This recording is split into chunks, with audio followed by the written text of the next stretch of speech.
Hi, obviously I'm not an artist. However, I do enjoy, amongst many things, tabletop games. And inspired by other tabletop games hobby channels and the people who do said channels, I thought I'd do a vlog chronicling, to begin with, the painting of the miniatures I am collecting or have collected. I do believe I've heard this being called a plog or a plog recently, somewhere. So obviously I'm not an artist, but I do collect and play Warhammer 40k.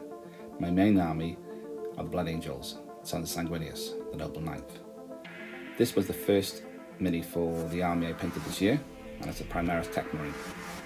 It's been one of the most fun minis I've painted for the army. As it's Blood Angels, it's mostly reds, blacks and steels, and I exclusively use Citadel paints, largely due to being the only brand I can buy locally, and while I don't mind buying models online for paints, I try to support hobby and arts craft shops in my local areas. My process for painting is in this case, because regardless of Space Marine chapters, all Techmarines are red, a Mepston red undercoat, followed by a Mepston red base coat with a brush, Agres Earthshade Recess shade, then Eagleston Scarlet and Wild Rider red for an edge highlight. Steel's a lead Belcher, which is definitely my least favourite paint, however I use so much of it, followed by a null oil wash. Other colours I'll cover in further Space Marine videos.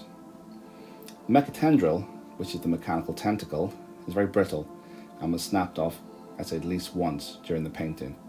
And one thing I could go back is to modify the pauldron. If you look closely, you can see at least one burr, sharp edge, contact point that's been cut incorrectly. This was probably due to not checking thoroughly through the assembly.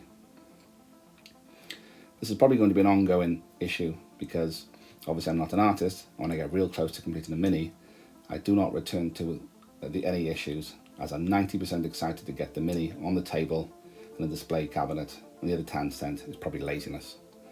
Regardless, thank you for watching. If you want to give me some feedback in the comments, it'd be much appreciated.